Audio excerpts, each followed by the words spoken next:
នៅពេលដែលយើងនិយាយដល់ Spider-Man យើងតែងតែនឹកឃើញដល់ពន្លឺនៃក្តីសង្ឃឹមសំណើចនិងភាពជា Superhero ដ៏ភ្លឺស្វាងប៉ុន្តែធ្លាប់ឆ្ងល់ទេថាតើនឹងមានរឿងអ្វីកើតឡើងប្រសិនបើ Spider-Man កើតមកក្នុងពិភពលោកមួយដែលគ្មានពន្លឺពិភពលោកដែលរុំព័ទ្ធទៅដោយអំពើពុករលួយផ្សែងបារីនិងសំឡេងកំភ្លើងបន្លឺឡើងមិនឈប់ឈរតាមដងផ្លូវ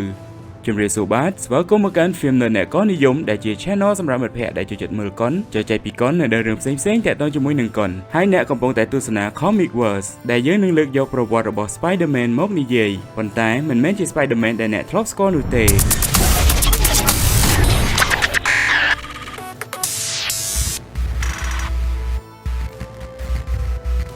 នេះគឺជា Spider-Man Noir បរិមម្នាក់ដែលមិនបានក្លាយជា Superhero ដោយសារតែជោគវាសនាដ៏ស្រស់ស្អាតនោះឡើយប៉ុន្តែគ្រប់យ៉ាងកើតឡើងដោយសារតែការឈឺចាប់ការបាត់បង់និងភាពអស់សង្ឃឹមនោះគឺ Peter Parker ដែលស្ថិតនៅក្នុងចក្រវាឡ Earth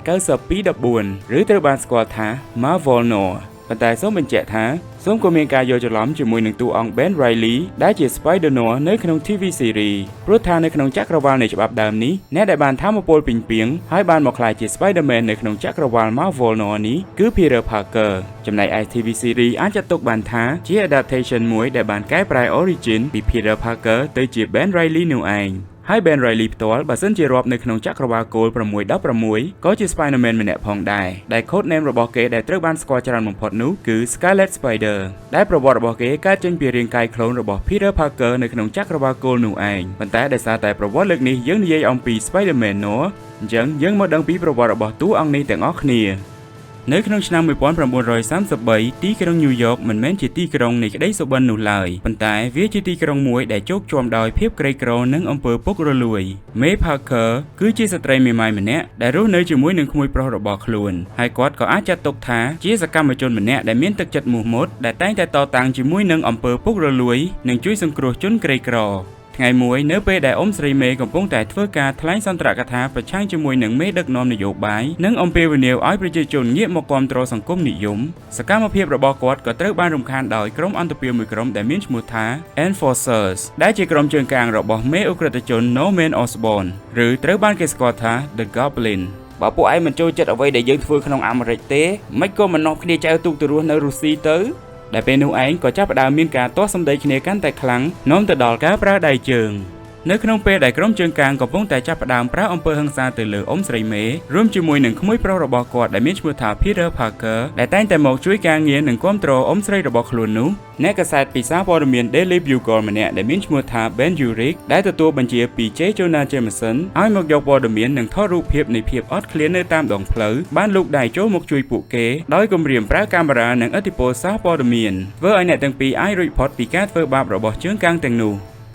ដែលមើលឃើញពីកំហឹងនិងភាពពុះកញ្ជ្រោលនៅក្នុងចិត្តរបស់ Peter Urich បាននាំគេទៅកាន់រាំងកាសាមួយដែលមានឈ្មោះថា Black Cat ដែលជាកន្លែងកម្សាន្តរបស់ពួកអភិជនដើម្បីឲ្យគេបានឃើញពីភាពពុករលួយនៃពិភពលោកមួយនេះដែលរាំងកាសានេះគឺជារបស់នារីម្នាក់ដែលមានឈ្មោះថា Felicia Hardy អតីតមិត្តស្រីរបស់ Urich នេះឯងនៅទីនោះ Peter បានជួបជាមួយនឹង Norman Osborn ជាលើកដំបូងដែល Peter ជឿថាគឺជាមេខ្លោងដែលស្ថិតនៅពីក្រោយការស្លាប់នៃអ៊ំប្រុសរបស់ខ្លួនហើយនៅពេលដែលដឹងថា Peter គឺជាក្មួយរបស់ Ben Norman បាននិយាយនៅពាក្យឌឺដងផ្លែផ្កាជាច្រើនដែលធ្វើឲ្យកំហឹងនៅក្នុងចិត្តរបស់ Peter កាន់តែពុះកញ្ជ្រោលខ្លាំង Peter ក៏បានយកស្រាទៅចេះចំកណ្ដាលមុខ Norman ប៉ុន្តែក៏ត្រូវបាន Urich ចូលខ្លួនមកសម្រួលម្ដងទៀតចាត់ទុកជាសំណាងមួយដែលថាយប់នោះ Goblin កំពុងតែមានអារម្មណ៍ល្អទើបអាចបណ្ដោយឲ្យយុវជន Parker ដើរចេញពីរាងកាសាលបានដោយសុវត្ថិភាព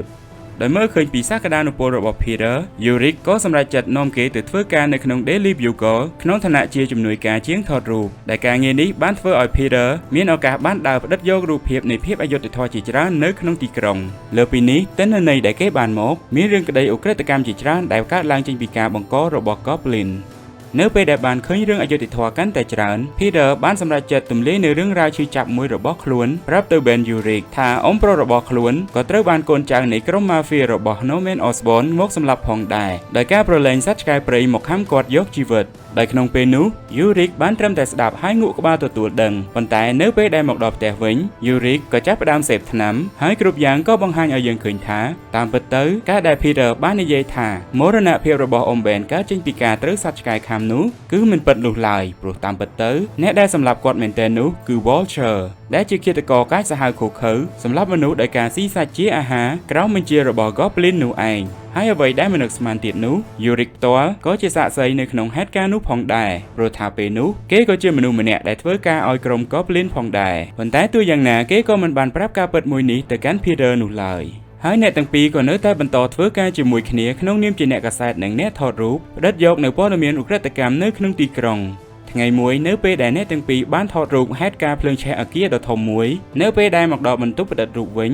Peter ក៏ចាប់ផ្ដើមសង្កេតនៅក្នុងរូបថតថាមានបុគ្គលម្នាក់ដែលមានឈ្មោះថា Fancy Dan ដែលជាមនុស្សចំណិតរបស់ Goblin ក៏ជាមនុស្សតែមួយដែលធ្លាប់មករករឿងគេនៅក្នុងកម្មវិធីថ្លែងសន្ទរកថាលើកមុននេះធ្វើឲ្យ Peter ជឿថារឿងនេះគឺជាស្នាដៃរបស់ក្រុម Goblin ជាមិនខានគេក៏បានស្នើឲ្យ Ben Urich យករឿងនេះទៅធ្វើការបោះពុម្ពផ្សព្វផ្សាយប៉ុន្តែ Ben ផ្ទាល់បែរជាធ្វើមុខស្មើហើយឆ្លើយតបមកគេថាបើទោះបីជាបានផ្សព្វផ្សាយព័ត៌មាននេះចេញទៅក៏ដោយក៏គ្មានអ្វីប្រែប្រួលនោះឡើយព្រោះថាអំពើអាក្រក់នៅក្នុងទីក្រុងមួយនេះវាបានចាក់ជ្រៅចូលទៅក្នុងខួរក្បាលនិងសរសៃឈាមរបស់គ្រប់គ្នារួចទៅហើយក៏គ្មាននរណាម្នាក់អាចមានអំណាចគ្រប់គ្រាន់នៅក្នុងការបង្ក្រាបវាបានឡើយនិយាយចប់ Ben ក៏សម្រេចចិត្តយករូបភាពទាំងនោះទៅរក្សាទុកដោយខ្លួនឯងថ្ងៃបន្ទាប់មក Peter បានមករក Ben ដល់ផ្ទះដើម្បីចេញទៅធ្វើការជាមួយគ្នាដូចសពដងប៉ុន្តែអ្វីដែលគេមិននឹកស្មាននោះគឺរូបភាពដែល Ben កំពុងតែសេពថ្នាំលើសកម្រិតហើយភ្លាមៗនោះផងដែរទូរស័ព្ទរបស់ Ben Urich ក៏បានរោឡើងដែលធ្វើឲ្យ Peter ក៏សម្រេចចិត្តលើកជំនួសនៅក្នុងការសន្ទនានេះ Peter មិនបាននិយាយអ្វីទាំងអស់គ្រាន់តែស្ដាប់តែម្យ៉ាងគត់ដោយអ្នកម្ខាងទៀតដែលគិតថាកំពុងតែនិយាយគ្នាជាមួយនឹង Ben Urich បានហៅគេជាមួយនឹង code name ថា The Spider ឬក៏ពីងពីងបន្ទាប់មកគេក៏ប្រាប់ពីតម្រុយនៃទីតាំងថ្មីមួយដែលទាក់ទងជាមួយនឹងការធ្វើចរាចរណ៍វត្ថុបុរាណខុសច្បាប់នៅពេលដែលបានដឹងរឿងរ៉ាវដោយចៃដន្យបែបនេះ Peter ក៏បានតម្រង់ទៅកាន់គោលដៅភ្លាមៗតែម្នាក់ឯង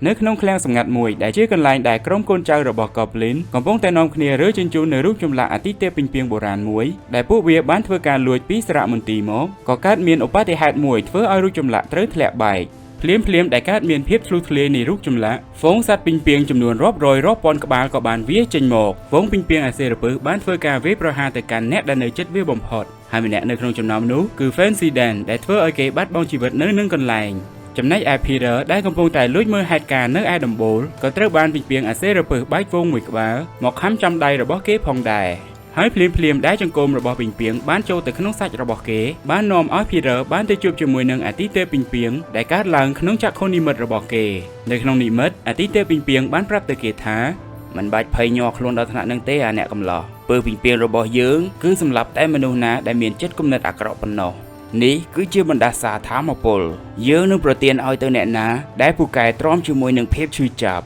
់ហើយសម្លេងនោះក៏រលត់ទៅព្រមជាមួយនឹងស្មារតីរបស់ Peter Parker តែម្ដងនៅពេលដែលបានដឹងខ្លួនឡើងមកវិញ Peter ក៏បានឃើញថាខ្លួនរបស់គេគឺកំពុងតែត្រូវបានរំពាត់ដោយសំណាញ់ពីងពីងពណ៌ខ្មៅដែលពេលនេះនៅក្នុងឃ្លាំងទាំងមូលលែងមានក្រុមកូនចៅនៃពួកចោរទៀតហើយ Peter ចាប់ផ្ដើមមានអារម្មណ៍ដឹងថាមានអ្វីម្យ៉ាងកំពុងតែប្រែប្រួលយ៉ាងខ្លាំងក្នុងខ្លួនរបស់គេព្រមជាមួយនឹងការទទួលដឹងនូវថាមពលថ្មីនៅក្នុងខ្លួនរបស់គេផងដែរគេអាចបាញ់សូត្រពីងពីងចេញពីក្នុងដៃបង្កើតបានជាសំណាញ់នៅក្នុងការចាប់សត្រូវមានពលៈកម្លាំងខ្លាំងអាចតោងជញ្ជាំងរួមជាមួយនឹងញៀនពីងពីងដែលអាចធ្វើឲ្យគេទទួលដឹងរាល់គ្រោះថ្នាក់ដែលនឹងកើតឡើងដែលពេលនេះឯងគេដឹងថាពាក្យសម្ដីទាំងប៉ុន្មានរបស់អាទិទេពពីងពីងនៅក្នុងនិមិត្តគឺជាអ្វីដែលគេមិនអាចគេចផុតនោះឡើយក្រោយមកយើងក៏បានឃើញថា Ben Urich បានធ្វើដំណើរមកជួប Norman Osborn ដោយផ្ទាល់ដើម្បីយករូបថតផុសតាំងដែលគេប្រមូលបានមុននេះមកធ្វើការ blackmail លើ Norman ដើម្បីជាការដោះដូរជាមួយលុយមួយចំនួនដែលគេនឹងយកទៅទិញថ្នាំញៀនបន្តទៀតដែលសម្រាប់ Ben Urich ផ្ទាល់ដើមឡើយគេក៏ជាបុគ្គលដែលមានឧត្តមគតិម្នាក់ដែរប៉ុន្តែនៅពេលដែលបានឃើញភាពស្អុយរលួយនៃសង្គមមួយនេះកាន់តែច្រើនទៅគេក៏ព្រមចុះចាញ់អំពើទាំងនោះនិងបណ្ដោយឲ្យភាពខុសច្បាប់ទាំងឡាយស្ថិតនៅពីលើក្បាលប៉ុន្តែអំឡុងពេលដែលកំពុងតែស្ថិតនៅក្នុងការចរចា Peter Parker ដែលបានពាក់នៅស្រោមមុខបិទបាំងក៏បានធ្វើការទម្លុះមកដល់ការិយាល័យរបស់ Norman Osborn មុននឹងបើកឆាកប្រយុទ្ធចាត់ការកូនចៅរបស់ Goblin បានភ្លាមៗដែលគោលបំណងរបស់គេមកលើកនេះគឺដើម្បីជាការមកព្រមាន Osborn ឲ្យឈប់សាងអំពើអាក្រក់បន្តទៀតប៉ុន្តែភ្លាមៗនោះគេក៏បានកលេចទៅឃើញរូបថតផុសតាំងនៅលើតុរបស់ Norman រួមជាមួយនឹងវត្តមានរបស់ Ben Urichដែលឃើញសភាពការមិនស្រួល Urich ក៏បានរត់គេចខ្លួនចេញមកប៉ុន្តែក៏ត្រូវបាន Peter តាមមកទាន់ដោយចាប់គេយកទៅជេរស្ដីយ៉ាងធ្ងន់ធ្ងរធ្វើឲ្យ Urich ដឹងថាអ្នកដែលនៅចំពោះមុខគេពេលនេះគឺ Peter Parker ប៉ុន្តែ Peter ក៏បានតបទៅវិញភ្លាមៗដែរថាឯងចេញឲ្យឆ្ងាយពីយើងទៅ Urich យើងមិនចង់ឃើញអាមនុស្សដែលអាចយកលុយមកទិញក្បាលដូចឯងបានទៀតទេហើយរំពេចនោះក្រុមរបស់ Goblin ក៏បានតាមមកទាន់និងបានបើកឆាកបាញ់ប្រហារទៅលើ Peter វិញភ្លាមៗធ្វើឲ្យគេត្រូវប្រញាប់រត់គេចខ្លួនចេញពីទីនោះចំណែកឯ Ben វិញ នៅពេលនេះមនសិការរបស់គេក៏ត្រឡប់មកវិញផងដែរដែលធ្វើឲ្យគេសម្រេចចិត្តក្រវែងចោលនៅលុយរបស់ Goblin ទាំងប៉ុន្មានហើយនិយាយទៅកាន់គេថាគេនឹងគ្មានថ្ងៃធ្វើការឲ្យ Norman ទៀតនោះឡើយភាពតានតឹងបានឈានមកដល់ចំណុចកំពូលមួយនៅពេលដែល Yorick ត្រូវបានសម្លាប់ដោយ J. Jonah Jameson ដែលបានទទួលបញ្ជាពី Goblin ស្របពេលជាមួយគ្នានេះដែរ Peter បានយកសម្លៀកបំពាក់ចាស់ដែលជាឯកសណ្ឋានអ្នកបើកយន្តហោះរបស់អ៊ំប្រុសរបស់ខ្លួនមកធ្វើការកាត់ដេរកែច្នៃបង្កើតបានជាឈុតប្រយុទ្ធថ្មីមួយហើយយប់នោះឯងដែល Peter បានរកឃើញថា Ben Urich មិត្តភក្តិម្នាក់ដែលតែងតែធ្លាប់ជួយគេនឹងដើរខុសផ្លូវដោយសារតែអំពើអាក្រក់នោះបានស្លាប់បាត់បង់ជីវិតព្រមជាមួយនឹងការកំណើតថ្មីនៃ hero ម្នាក់ដែលនឹងមករកយុត្តិធម៌ឲ្យទីក្រុងមួយនេះនោះគឺការប្រកាសខ្លួនជាផ្លូវការរបស់ Spider-Man ហើយពេលនេះអ្វីដែលគ្រប់គ្នាកំពុងតែស្វែងរកនោះគឺឯកសារភស្តុតាងខុសច្បាប់ដែលអាចយកទៅបកអាក្រាតមុខមាត់ពិតរបស់ Norman ដែលមុននេះស្ថិតនៅក្នុងដៃរបស់ Ben Urichក្រោយមកឯកសារសម្ងាត់ស្ដីពីអំពើពុករលួយរបស់ Norman Osborn ក៏ត្រូវបាន Felicia Hardy យកមកប្រគល់ឲ្យ Peter ដោយផ្ទាល់ក្រោមការផ្ដាំផ្ញើរបស់ Ben Urich ដែលជាអតីតសង្សាររបស់ខ្លួននៅក្នុងការសន្ទនា Peter បានប្រាប់ទៅ Felicia ថានឹងយកឯកសារនេះទៅធ្វើការវាយប្រហារបណ្ដាញរបស់ក្រុម Goblin តាមរយៈការផ្ដល់ព័ត៌មានទៅឲ្យ Daily Bugle ប៉ុន្តែ Felicia បានហាមដាច់ខាតថា Daily Bugle គួរតែជាកន្លែងចុងក្រោយបង្អស់ដែល Peter គួរទៅរកបើទោះបីជាមានមន្ទិលសង្ស័យជាមួយនឹងពាក្យសម្ដីមួយឃ្លានេះរបស់ Felicia, Peter ក៏បានទៅចូលរួមពិធីបញ្ចុះសពរបស់ Ben Urich ហើយនៅទីនោះគេក៏បានជួបជាមួយនឹង J. Jonah Jameson នៅពេលដែលបាននិយាយគ្នាបន្តិចញៀនពីងពីងរបស់ Peter ក៏បានចាប់ផ្ដើមធ្វើការមួយរំពេចដែលនេះជាសញ្ញាប្រាប់ទៅគេថា J. Jonah Jameson ជាបុគ្គលម្នាក់ដែលមិនគួរឲ្យទុកចិត្តនោះឡើយចាប់ពីពេលនោះមកជារឿយៗ Spider-Man តែងតែចេញធ្វើប្រតិបត្តិការរាល់ពេលយប់អាធ្រាត្រដែលវាបង្កើតជាឧបសគ្គដ៏ធំដល់ក្រុមខុសច្បាប់របស់ Norman ថែមទាំងរាល់ពេលដែលបានចេញធ្វើប្រតិបត្តិការ Spider-Man ក៏តែងតែបន្សល់នៅសម្បត្តិមួយដែលមាននិមិត្តសញ្ញារូបពីងពីងដើម្បីជាការផ្កើនទៅដល់ក្រុម The Goblin ហើយមិនយូរប៉ុន្មាន Daily Bugle ក៏បានចុះសារព័ត៌មានវាយប្រហារទៅកាន់ Spider-Man ថាជាបុគ្គលគ្រោះថ្នាក់ដែលសំងំចាំធ្វើបាបប្រជាជននៅក្នុងទីក្រុងនៅពេលដែលបានអានព័ត៌មានលេបពណ៌បែបនោះ Spider-Man ក៏បានទៅកាន់ទីស្នាក់ការរបស់ Daily Bugle ដើម្បីជួបជាមួយនឹង Jameson នៅក្នុងការសួររកខុសត្រូវប៉ុន្តែគ្រាន់តែទៅដល់ Jameson ក៏កំពុងតែស្ថិតនៅក្នុងសភាពដែលត្រូវរបួសយ៉ាងខ្លាំងហើយក៏កំពុងតែចិត្តដាច់ខ្យល់ផងដែរហើយមិនបានសួរនាំអ្វីច្រើនផងក្រុមប៉ូលីសក៏បានទម្លាយទ្វារចូលមកដល់ប្រៀបដូចជាហេតុការណ៍នេះត្រូវបានរៀបចំទុកជាស្រេចដែលភ្លាមៗនេះឯង Spider-Man ក៏បានជាប់ឈ្មោះជាអក្រិតជនភ្លាមៗនិងត្រូវបានប៉ូលីសបាញ់ឲ្យត្រូវរបួសក្នុងរយៈពេលដែលកំពុងតែរត់គេចហើយនៅពេលដែលរត់គេចមកដល់ផ្ទះវិញ Peter ក៏បានយកឯកសារដែល Ben បានផ្ញើទុកនោះមកត្រួតពិនិត្យមើលហើយប្រកាសណាស់នៅក្នុងសំណុំឯកសារនេះគឺពោរពេញទៅដោយទិន្នន័យនៃអក្រិតកម្មខុសច្បាប់របស់ Norman Osborn មានបញ្ជាក់យ៉ាងច្បាស់ទាំងពេលវេលានិងទីកន្លែងហើយលើសពីនេះទៀតគឺទិន្នន័យផ្ទាល់ខ្លួននៃបណ្ដាកូនចៅរបស់ Norman ថាពួកគេជាអ្នកណាមកពីណានិងមានសមត្ថភាពអ្វីខ្លះហើយអ្នកដែលធ្វើឲ្យតាក់ភ្នែក Peter បំផុតនោះគឺ Vultureបន្ទាប់មក Peter ក៏បានធ្វើដំណើរទៅកាន់កន្លែងនំកល់សពហើយរកឃើញការពិតមួយថាតាមពិតទៅ J. Jonah Jameson ដែលបានស្លាប់ទៅនោះមិនមែនជាម្ចាស់ខ្លួនពិតនោះឡើយប៉ុន្តែវាជាការបន្លំខ្លួននៃកូនចៅរបស់ Norman Osborn ម្នាក់ដែលមានឈ្មោះថា Chameleon ដែលមានសមត្ថភាពនៅក្នុងការបន្លំខ្លួនដោយការសូនមុខមាត់ដែលនឹងឯងជាចម្លើយនៃសំណួរដែលថាហេតុអីបានជា Jameson ត្រូវទៅបាញ់ Urich បូករួមជាមួយនឹងការសរសេរព័ត៌មានវាយប្រហារ Spider-Man នោះឯងអញ្ចឹងសំណួរសួរថាតើ Jameson រូបពិតពេលនេះនៅឯណាចំណែកនៅឯផ្ទះរបស់ Parker ឯនោះវិញក្រោយពីបានបញ្ជាឲ្យបេះ Ben Urich ចោលហើយ Norman ក៏បញ្ជាឲ្យកូនចៅរបស់គេទៅតាមចាត់ការអ្នកដែលពាក់ព័ន្ធចំនួន2នាក់ទៀតនោះគឺ Felicia និង Peter Parker ហើយពេលនេះដែរអ៊ុំមេដែលនៅផ្ទះម្នាក់ឯងក៏កំពុងតែប្រឈមជាមួយនឹងគ្រោះថ្នាក់ Vulture ដែលប្រៀបបាននឹងបិសាចស៊ីសាច់មនុស្សកំពុងតែបំរុងនឹងចាត់ការអ៊ុំមេម្នាក់ទៀតសាច់របស់ប្តីនាងឯងពិតជាច្រើនណាស់ហើយឲ្យឡើងផ្អែមដែលនេះឯងគឺជាការបើកបង្ហាញការពិតថា Vulture នេះឯងគឺជាឃាតករពិតដែលសម្លាប់ Ben ក្នុងរូបភាពដ៏ឃោរឃៅមួយនោះមិនមែនជាសត្វឆ្កែព្រៃនោះឡើយហើយស្របពេលជាមួយគ្នានេះដែរ Spider-Man ក៏បានមកស្ដាប់ឮនៅប្រយោគនោះចំពេលតែម្ដង Spider-Man ណាឯងគិតថាខ្លួនឯងលឿនប៉ុណ្ណានឹងលឿនជាងដៃរបស់យើងដែលនឹងកាច់កយាយប៉ែនេះដែរឬក៏អត់ទេប្រហែលជាមិនលឿនមែននឹងហើយភ្លាមនោះ Spider-Man ក៏បានលើកកំភ្លើងឡើងប៉ាំង3គ្រាប់ក៏បានយកជីវិតរបស់ Vulture ដោយមិនរារែកប៉ុន្តែយ៉ាងណាមិញគ្រប់យ៉ាងដែលស្ថិតនៅក្រោមខ្សែភ្នែករបស់អ៊ុំមេបានធ្វើឲ្យគាត់មិនពេញចិត្តយ៉ាងខ្លាំងព្រោះគាត់យល់ថាសង្គមមួយនេះពិតជាកាចសាហាវពេកហើយអ្នកណាក៏អាចសម្លាប់គ្នាបានតាមចិត្តទាំងគាត់មិនដឹងឡើយថាបុគ្គលស្លៀកឈុតខ្មៅដែលហៅខ្លួនឯងថាជា Spider-Man នេះគឺជាក្មួយប្រុសសំណប់ចិត្តរបស់ខ្លួនហើយពេលនេះឯង Spider-Man ក៏រលឹកហើយថាបើសិនជាគេចង់ជំរះរឿងរ៉ាវទាំងអស់គួរតែទៅជំរះពីដើមហេតុតែម្ដងនោះគឺ Norman Osborn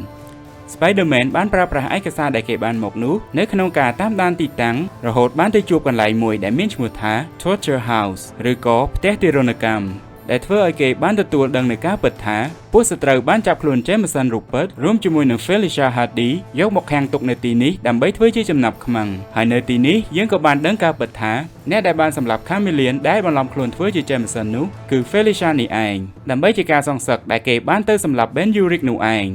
នៅពេលដែលចំណងទាំងអស់ត្រូវបានស្រាយ Spider-Man ក៏បានបើកឆាកមួយឈុតធំនៅក្នុងការវាយប្រហារពួកអ ுக ្រិតជនដែលនៅក្នុងការប្រយុទ្ធលើកនេះរបស់ Spider-Man No បើសិនជាប្រៀបធៀបជាមួយនឹង Spider-Man ច្បាប់ដើមទៅគឺមានភាពឆៅនិងសាហាវជាងឆ្ងាយមិនថាមនុស្សឬសត្វក៏ពេលនេះ Spidey មិនទុកជីវិតឲ្យនោះឡើយ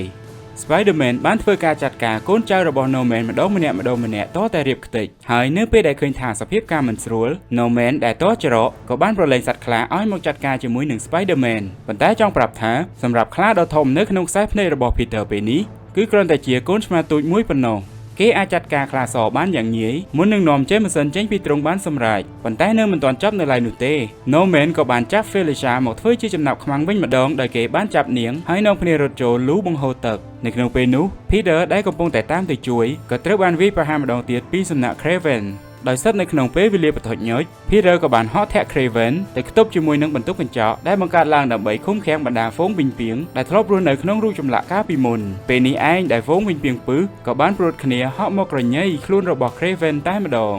ហើយភ្លាមនោះ Peter ក៏បានតាមទៅជួយ Felicia បានតាន់ពេលវេលាប៉ុន្តែនៅក្នុងរយៈពេលដែលកំពុងតែប្រទីងបន្ទង់គ្នាជាមួយនឹង No-Man នោះដៃរបស់គេក៏ខ្ញាំបាននៅមុខសម្បត្តិនិមិត្តរបស់ No-Man បង្ហាញឲ្យឃើញពីភាពអបល្ល័កនៃមុខមាត់ពិតរបស់គេដែលពេលនេះក៏បានបើកបង្ហាញឲ្យឃើញថាតាមពិតពាក្យថា The Goblin គឺជារហស្សនាមដើមរបស់ No-Man ដែលទទួលបានតាំងពីក្មេងព្រោះថាគេកើតមកជាមួយនឹងហ្សែនដែលមិនសមប្រកបធ្វើឲ្យមានបំរែបំរួលរូបរាងកាយរបស់គេคล้ายជាអបល្ល័កដែលជារឿយៗតែងតែទទួលបានការមើលងាយពីសំណាក់អ្នកផងទាំងពួងដែលនេះឯងនៅពេលដែលគេធំឡើងធ្វើឲ្យគេស្ម័គ្រចិត្តដើរចូលនៅផ្លូវងងឹតដើម្បីជាការរកយុត្តិធម៌ឲ្យខ្លួនឯងនិងជាការសងសឹកគ្រប់គ្នាដែលធ្លាប់មើលងាយមកលើគេនៅពេលនេះ No-Man Osborn មិនអាចយកឈ្នះអ្វីមកលើ Spider-Man ទៀតឡើយគេក៏បានប្រាប់ឲ្យ Spider-Man ឆាប់រាកាយដើម្បីជាការបញ្ចប់រាល់បញ្ហាទាំងអស់ប៉ុន្តែស្របពេលជាមួយគ្នានេះ Peter ក៏រលឹកឃើញពាក្យសម្ដីរបស់អ៊ំមេដែលត្អូញត្អែពីភាពកាចសាហាវក្នុងសង្គមមួយនេះធ្វើឲ្យគេសម្រេចចិត្តមិនយកជីវិតរបស់ No-Man ដោយផ្ទាល់ដៃនោះឡើយPeter បានហុចកំភ្លើងទៅឲ្យ No-Man រួចប្រាប់ឲ្យគេបញ្ចប់ជីវិតដោយខ្លួនឯងប៉ុន្តែនៅពេលដែលបានកំភ្លើងក្នុងដៃបែបនេះបើបាញ់ខ្លួនឯងមានតែភ្លើសុទ្ធប៉ុន្តែយ៉ាងណាមិញ Peter ក៏បានដឹងរួចជាស្រេចហើយពីភាពក្លេចក្លុចរបស់ No-Man ដូចនេះ Spidey ក៏បានបាញ់សំណាញ់ពីពីងខ្ទប់មាត់កំភ្លើងចិត្តធ្វើឲ្យកំភ្លើងត្រូវផ្ទុះនៅក្នុងដៃរបស់ No-Man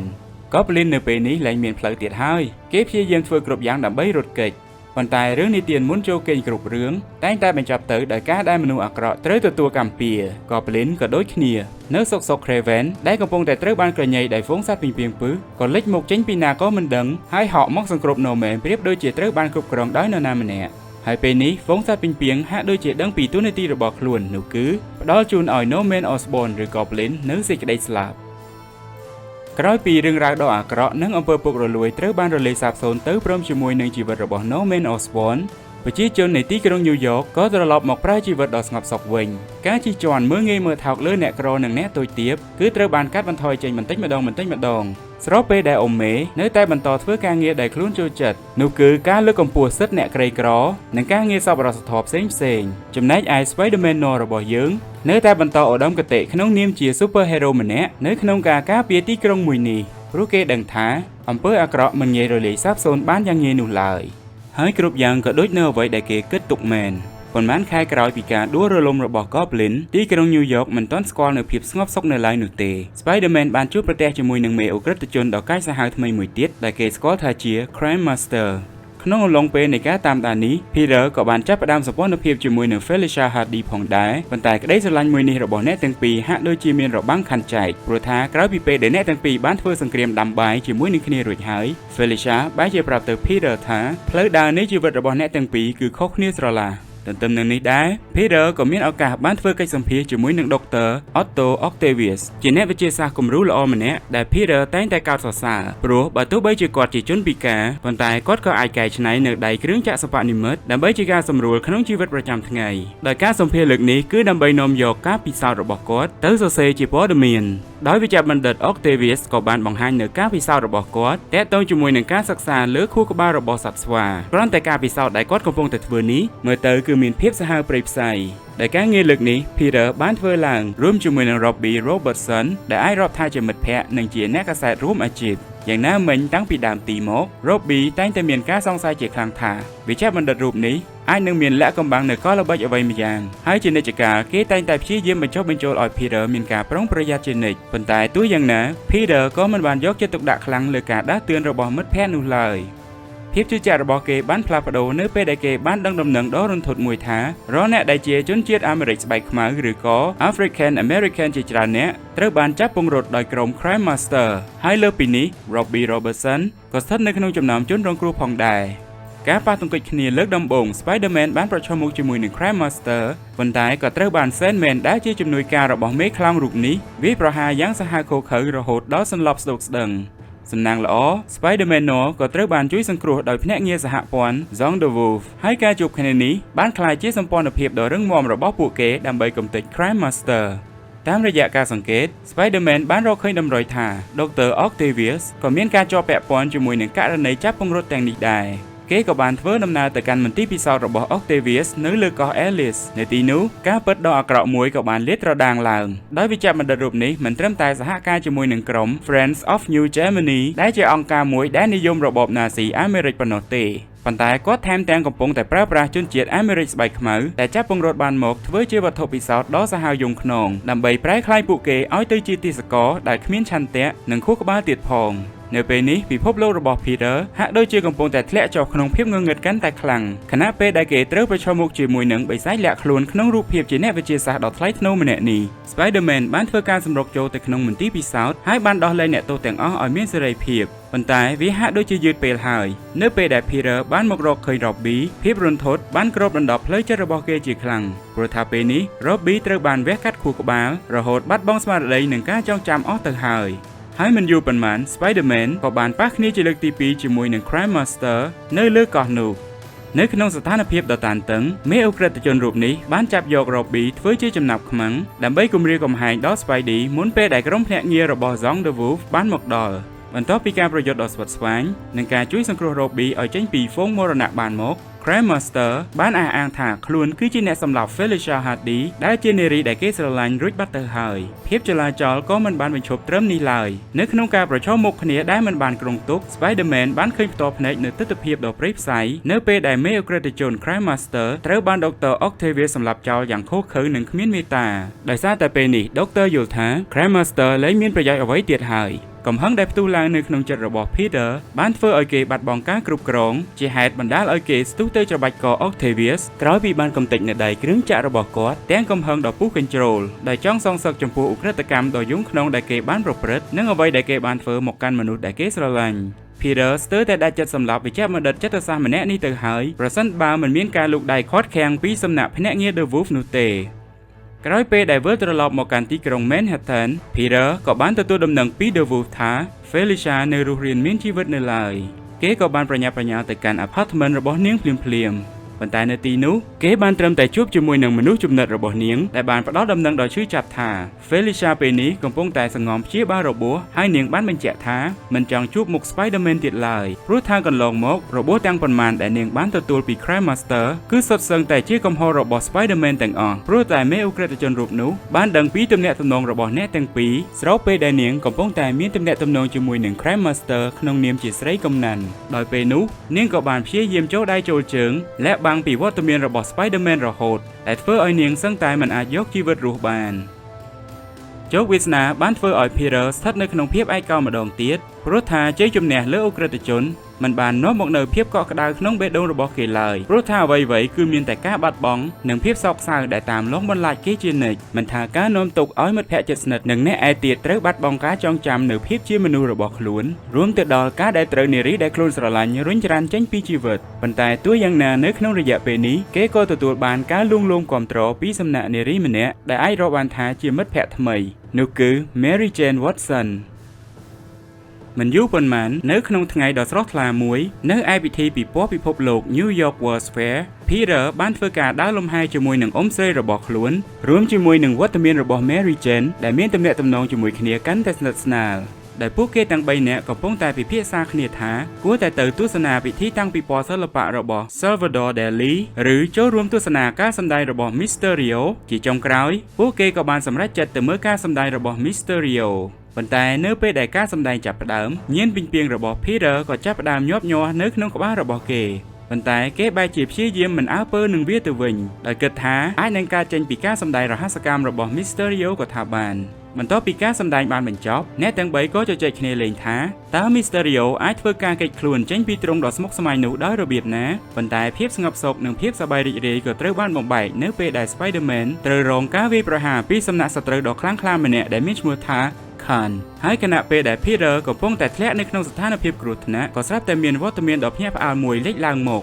នោះគឺ Superior Spider-Man ដែលបានមកដល់ទាន់ពេលវេលា Superior Spider-Man បាននាំ Peter ធ្វើដំណើរឆ្លងកាត់ពេលវេលាទៅកាន់ឆ្នាំ2099នៅក្នុងចក្រវាឡដ៏ជឿនលឿននិងប្លែកភ្នែកមួយនោះ Superior Spider-Man បានចាប់ផ្ដើមធ្វើការពន្យល់ហើយបានអាប់ដេតពីស្ថានភាពរបស់ពហុចក្រវាឡនិងគ្រោះថ្នាក់ដែលកំពុងតែកើតឡើងដែល Peter មិនធ្លាប់បានជួបពីមុននោះឡើយហើយនៅទីបំផុត Spider-Man ណូរបស់យើងក៏បានឈានជើងចូលមកក្លាយជាសមាជិកនៃកងទ័ពអ្នកចម្បាំងពីងពីងដើម្បីរួមគ្នាប្រយុទ្ធជាមួយនឹងក្រុមបិសាចជញ្ជក់ឈាម Inheritor នៅក្នុងព្រឹត្តិការណ៍ Spider-Verse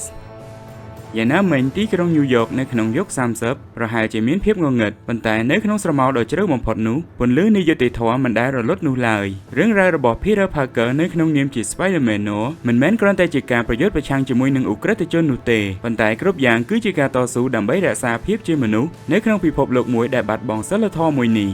មិនថាអ្នកជាអ្នកគាំទ្រដែលបានអានសៀវភៅ comic តាំងពីដើមឬក៏ទើបតែចាប់អារម្មណ៍តួអង្គនេះតាមរយៈ TV series នោះទេប៉ុន្តែយើងសង្ឃឹមថាអ្នកនឹងបានយល់ច្បាស់ពីភាពខុសគ្នារវាង Peter Parker ដើមនិងតួអង្គវីរបុរសពីងពីងផ្សេងទៀតនៅក្នុងចក្រវាឡដ៏ស្មុគស្មាញនេះហើយសម្រាប់ការរៀបរាប់នៅ origin របស់តួអង្គ Spider-Man នៅពេលនេះសូមស្លេះតែត្រឹមនេះសិនដែលយើងអាចនឹងបានឃើញសកម្មភាពរបស់តួអង្គនេះតទៀតនៅក្នុងព្រឹត្តិការណ៍ Spider-Verse ដែល Comicverse អាចនឹងលើកយកមកធ្វើឆាប់ៗនេះអញ្ចឹងបើសិនជាចូលចិត្ត clip បែបនេះកុំភ្លេចចុច like ចុច share ហើយសម្រាប់អ្នកថ្មីដែលទើបតែមកស្គាល់ channel របស់យើងកុំភ្លេចចុច subscribe ម្នាក់មួយហើយជាពិសេសបើសិនជាចូលចិត្ត admin ជាការផ្ទាល់ខ្លួននិងចង់ប៉ាវកាហ្វេ admin ជាការលើកទឹកចិត្តក៏ដូចជាបង្ហាញក្តីស្រឡាញ់ក៏អាចធ្វើបានដូចគ្នាចង់ដឹងថាវីដេអូក្រោយមាន clip បែបណាទៀតកុំភ្លេចរងចាំតាមដានទស្សនាទាំងអស់គ្នាសម្រាប់ពេលនេះខ្ញុំបាទ Rich ក៏ដូចជា film នៅអ្នកក៏និយមនឹង Comicverse សូមអរគុណសូមជម្រាបលា May the power protect you